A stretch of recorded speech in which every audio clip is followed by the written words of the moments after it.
My name is Kris Krohn. I am the Millionaire Minimalist, and today you're joining me on a journey of getting rid of some of my vehicles. Behind these 3 garage bays are $500,000 of vehicles, and 2 of them I'm selling for old, used, reliable vehicles. And behind this door, I have a $250,000 amazing rig. And if you want to know what I'm giving away and whether you can get it for free, well, keep watching. So if you're new to my show, you know that minimalism is also new to me. I've spent most of my adult life literally going from being poor and deeply in debt to then becoming a millionaire and then a multimillionaire and then living a very extravagant life. I'm talking about private jets and a 30,000+ square foot house and traveling around the world and private yachts and all of that. And in the last 2 years, I've had some life transformational experiences that have given me a call to really focus on the things in life that really matter. So I'm still a millionaire, but now I'm focusing on minimalism. And in today's episode, I've got 3 vehicles that I'm gonna be getting rid of. So check it out. I got 3 garage doors behind me on this side of the house. Behind this garage door, I've got a BMW. Behind this garage door, I had an Escalade. And behind that door is a surprise. Let me show you. All right, so come on in. This is a BMW that my wife and I bought brand new 3 years ago, and its payment is $1,750. And based on the way we've lived our life, I didn't care if the payment was $3,000 a month or $1,000 a month or $2,000 a month. I've been driving BMW personally as my own vehicle for years. The very first i8 that came out, that concept car that they put in production, I owned that. And then when they came out with the new one, the doors fly out and they created a convertible version, I had to have that version. And BMW is kind of a fan favorite. But here's the truth about these vehicles. This is literally the 3rd set of tires we've been through in a year. The thing is super sensitive. I had a $5,000 gold wrap on it. And basically every time something breaks down, because I got kids and that's another story for another day, I've probably got $25,000 invested in this on top of paying $1,750 a month. Now, Kris Krohn doesn't care about $1,750 a month. Christopher, minimalist me, is like, are you kidding me? Yeah, that's not okay. Now, this vehicle is in the process of getting replaced by a Tesla. It's 6 years old. It's on its way in, and the Tesla has a payment of $400 a month. So going from $1,750 to $400 a month is $1,350 less every single month, and it's a used vehicle. It's got 80,000 miles, but it does the trick. It gets me from A to B, and also with that, it's kind of exciting. It doesn't use any gas, and we don't really travel very far, and so we're also going to save hundreds of dollars a month on the gas. For a minimalist, that's exciting.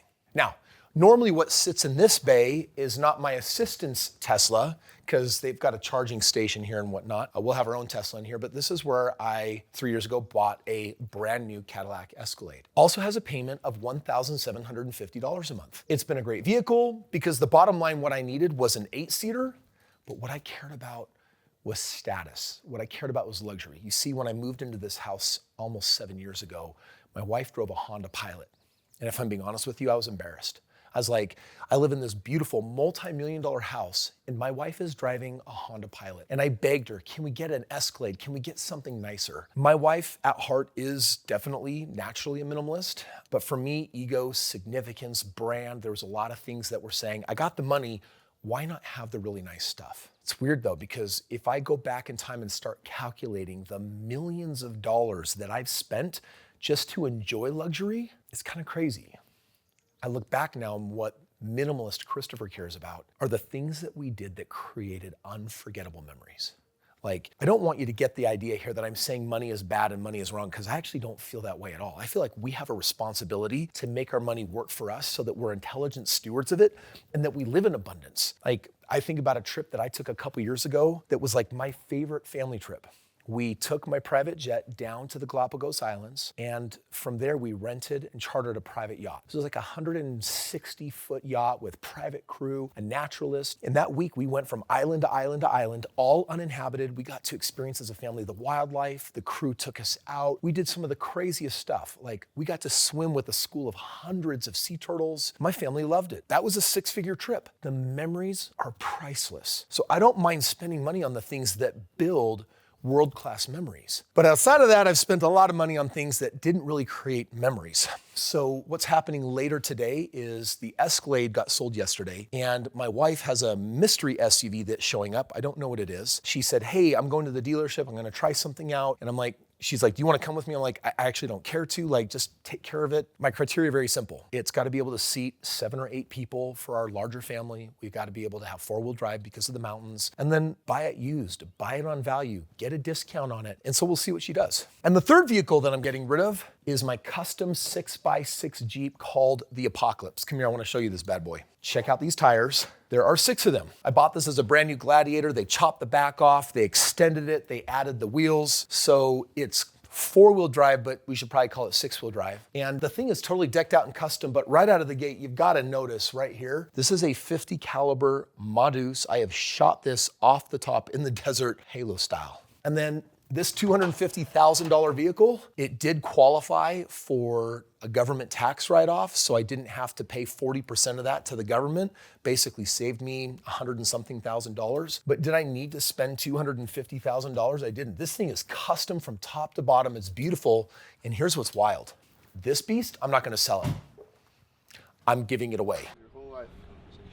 Have more conversations too. I can't stop hugging you. Thanks for changing another life, man. Oh my God. I'm like, I can't. Is this really happening? Is this real life? Hey, sorry to pause the video, but this is too important not to share. If you're working 40, 50, 60 hours a week or more, and you're chasing success, and you're still feeling like it's not enough, maybe it's time for a different strategy. Me and my team are offering free financial game plan calls to help you get a break from the grind, stop wasting time on single-digit returns, and start building real passive income through smart real estate investing. I'm basically gonna put myself in your shoes and say, what would I do if I were you to get where you wanna go quicker so you can also have more time to live the life that you feel called to. Click the link below to book your free call today. All right, let's talk about what's going on here. So I've got my Escalade and my BMW that I'm selling. I basically bought them brand new and I'm selling them for a break even. I think I'm maybe making like $5,000 because I've had them for about 3 years. And what I'm trading them down for are used vehicles. And while I don't know exactly what kind of SUV my wife's gonna get, we're getting vehicles that are between 6 and 10 years old, that are reliable, they've got low miles, and we're guessing with the $1,750 payment on the BMW and the $1,750 payment on the Escalade, collectively, we're paying about $3,500 a month. We think that on the 2 used vehicles, we can get the payment down to $1,000 a month. With the kind of money I make, $2,500 a month doesn't seem like a lot. It never did. I've been doing well for a really long time. I've been financially independent for 19 years. But Christopher, the minimalist, he looks at $2,500 a month and he's like, there are so many amazing, cool things that we can do. And money is a stewardship. And so instead of spending it frivolously, it's either save it and invest it, because I don't believe in accumulation.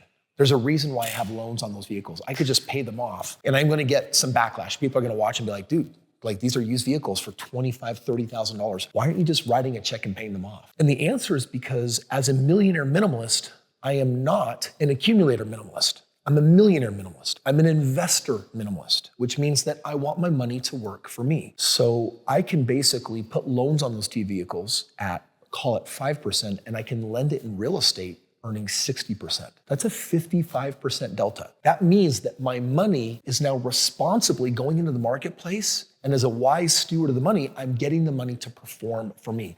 That's the core reason. Like, for just a moment, let's talk about Warren Buffett. Years ago, he was reported to have taken Bill Gates out to lunch. He took him to McDonald's. He helped pay for his meal with coupons. Now, this guy is worth billions and billions, both of them, billions of dollars. And I don't think it was a publicity stunt. I don't think it was trying to make a point, because I've also heard that Warren Buffett eats at McDonald's every single morning. It's a wonder he's still alive. But the truth is, he has a history of living in an older house. He's never upgraded. This guy could pretty much have any nice thing, but he's got a different value system. So what is my value system as a millionaire minimalist? Well, I was talking about a little bit earlier. What I value the most is fulfillment and memory making. And so I don't mind spending money on something that's gonna create some kind of epic memory. 2 years ago, I took my family to Japan. We wanted to go when the Olympics were going on, but then the whole scamdemic rolled out and basically that kind of put the kibosh there. But we ended up still going to Japan a couple years after that, and we spent over $100,000 and had the most amazing time. We weren't doing luxury things. It was just a large family with our assistants going and having, 2.5-week experience all across Japan. We made some of the most incredible, amazing memories that I'm gonna have with me for life. So as the Millionaire Minimalist, these are my core principles. Number one, you should spend less than you earn, but don't accumulate it. Put it into the second step, which is invest it and make your money work for you. Then as you have enough money rolling forward and building a bright financial future, don't forget to make memories along the way, especially the ones that cost money, because I know a lot of people that are penny pinchers. These people have sticks shoved so far up their ass, they don't know how to spend $8 on having fun. They can't spend $80 on a plane ticket to go someplace and actually see somebody. These are individuals that are not collecting memories, but they have collected a lot of money in the bank. And if they were to get hit by a bus tomorrow, I think they'd be at the pearly gates with Peter having a conversation about why their life wasn't worth examining. They played it too safe. They didn't take risks. Well, I'm gonna pause this video. I'm gonna call Colin. I'm kind of curious when she's coming home with the new SUV. I don't even know what it is. All right, check it out. My wife just let me know that she's about to pull up. Frankly, I don't even know what she's pulling up in because I don't really care what the car is really that we get. Part of this whole being a minimalist now, it changes the whole game for me. There's so many things that used to matter. Well, what's the car, and what are its features and what makes it so cool and amazing and how will I look in the car and how will I feel in the car? And like right now, it just doesn't even matter. All right, I have no idea what this is, but it's clearly a Toyota. Looks nice. How you doing? Good. Here we are. Is this a new car? It is. What is it? It's a Toyota Sequoia. This is a Sequoia. What year is it? 2014. This is a 2014. 67,000 miles. This is an 11-year-old vehicle with 67,000 miles, and it actually looks super clean. It's really clean. Wow. Really, really, really. So here's the crazy part. So Glenn calls me up and she's like, hey, do you want to come test drive the car? And what did I say? No, you pick it. You pick it, just make a good choice. Our family needs an 8-seater. We need something that's clean, has good title, and we'll just 4-wheel drive. We're up in the mountains. Other than that, I'm like, it's kind of weird. Like I don't even have an excitement to really want to explore or understand it, or look at the tires or understand its performance or what it's capable of. The door doesn't automatically go up. This is what's replacing the Escalade. We have debt on everything that we do because we're always putting our money to work. But on our Escalade, I know we had a payment of $1,750 a month. And what's the payment on this? It's $575. $575 a month. That's a savings of almost $1,200 a month. And it's just like, before, I couldn't have valued $1,200 a month. Like $1,200 a month was like, we had waste everywhere in our life to maintain the lifestyle we had. But now when I look at $1,200 a month, I'm like, well, first of all, that's like $13,000 a year. And it's just like, there's so many different useful things that I can do with that money if I value it. I value it now, I didn't before. What did you ultimately buy the car for? Out the door was $29,000. Out the door was $29,000. So basically traded an Escalade worth over $100,000 and put it into a car at a third of the price, saving $1,200 a month. And the best part is, I don't care. Here's the wild part. We've got some cars right over here because they're finishing up. A buddy of mine, Garrett White, has a mastermind happening right here.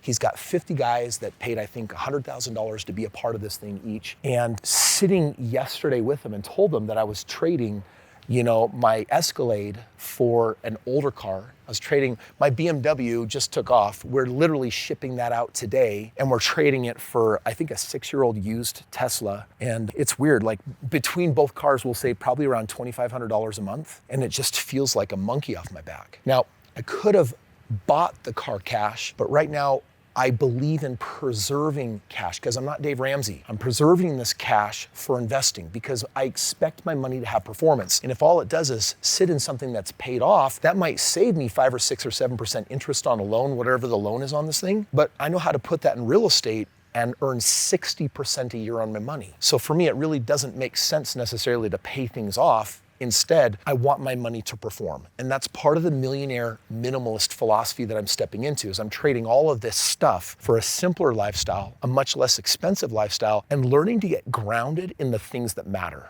My wife, my kids, God, connecting, play, fun, memory making, the activities of life that actually matter, not the stuff that we surround ourselves with.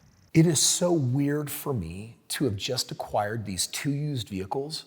I didn't go find them. I didn't test drive them. I didn't look at them. I gave my team instructions and I basically said, just go make this happen. And I'm not checking if they're dented or scratched. Like, I just trust my team to do their part. But that's so different because I used to get so excited about hunting for the next vehicle. In fact, here sitting in this mansion, I've got inside my garage these tall glass windows that are waiting for a supercar to get bought and pulled in so that when you're inside the main living quarters of the house, you can look through the glass and you can actually see this beautiful vehicle. I don't think I'm ever gonna get one though.